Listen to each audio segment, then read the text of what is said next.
Some buildings don't just hold rooms, they hold stories.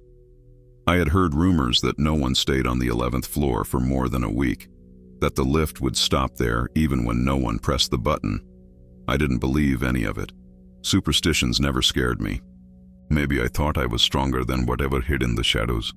The watchman looked at me when I moved in, his eyes almost bleeding. He only said one thing, softly, without blinking. Bas dhyan rakhna. Us manzil par koi akela nahi hota. And that night, for the first time, the elevator stopped at the 11th floor, on its own. Nights are always the most honest. Everything we ignore in the day starts whispering in the dark. It was 2:57 a.m., the hour when the world is quiet and your own heartbeat becomes loud enough to hear. I was half asleep when I heard footsteps in the corridor. Slow, careful, as if someone didn't want to be heard, but still wanted to be noticed. I checked the corridor camera on my phone. Nothing. Empty hallway. But the sound continued. Maybe I'm imagining this, I told myself. New place, new sounds, it happens. My own mind tried to comfort me, but the silence after the footsteps felt heavier. Then came a soft knock, not loud, not urgent, just one, as if someone already knew I was awake. I didn't open the door. I just stayed still, pretending nothing happened. But that wasn't the last knock. Sometimes, shadows tell the truth that bodies hide. The next morning, I stepped into the elevator. I pressed the lobby button. The doors began to close. Everything was normal until the elevator stopped by itself on the 11th floor. I hadn't pressed anything. The doors slid open slowly, empty hallway, still air, like the building was holding its breath. I looked at the elevator mirror, and that's when my heart froze. Behind me, there was a woman, white clothes, head slightly lowered, no movement, no sound, just standing. I turned instantly, but there was no one. The mirror showed two people. The elevator showed only me. I stood there, unable to breathe, until the doors closed again on their own. Later, I asked security to show the CCTV. The footage showed me completely alone. But the mirror had told a different story. I wasn't alone. I just couldn't see who was with me. Every building has stories hidden in its walls, but some stories never die. That evening, the watchman called me aside. His voice was low, almost careful. He said, 5 years ago, there was a fire on the 11th floor. A woman got trapped inside. She kept calling for help, but the rescue team reached too late.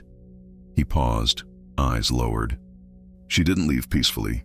She waited, and she still waits. I felt something shift inside me, not fear, something like sadness. When I returned to my apartment, I touched the wall near my door. Beneath the new paint, the surface was rough. Burn marks, real, unmistakable. She wasn't haunting the floor, she was waiting. Fear doesn't come when you see something. Fear comes when you start to understand it. That night, at 2:57 again, the wind outside felt still, too still. I walked toward the balcony, and just as I touched the glass, a whisper slipped through the silence, soft, broken, almost tired. "You're late." My chest tightened. I couldn't speak. I couldn't move. I felt a cold hand rest gently on my shoulder. Not violent, not angry, just lonely. But loneliness turns into rage when ignored. The voice shifted, trembling, aching, then sharp. "You left me here." The balcony door slammed shut behind me. The lights flickered. My breath stopped. She didn't need to be seen to be real. She knew my name. I couldn't sleep after that night. It felt like the walls were breathing, listening. So the next morning, I went to the building office, just looking for answers or maybe permission to be afraid. But what I found was something else. The building's official floor plan ended at apartment 1103. That's where the records stopped. Yet the key in my hand, the door I unlocked every night, said 1104. My apartment wasn't supposed to exist. The clerk looked at me, confused. "Sir, there is no 1104. That part of the floor burned completely. It was never rebuilt."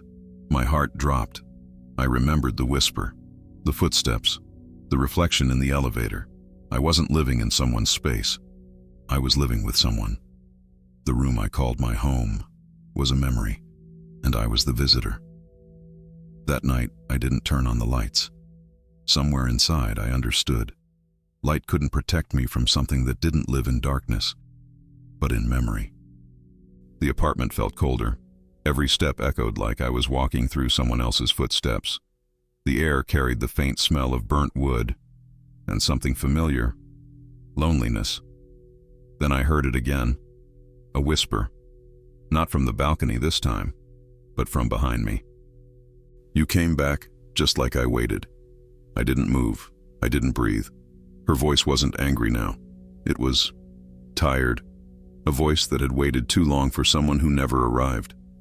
My hands trembled, but I finally turned around. There was no one visible. But I could feel someone standing inches away, like a presence filling the air, pressing against my skin. She wasn't haunting me. She was holding on to me. And that's when I finally asked, "What do you want from me?"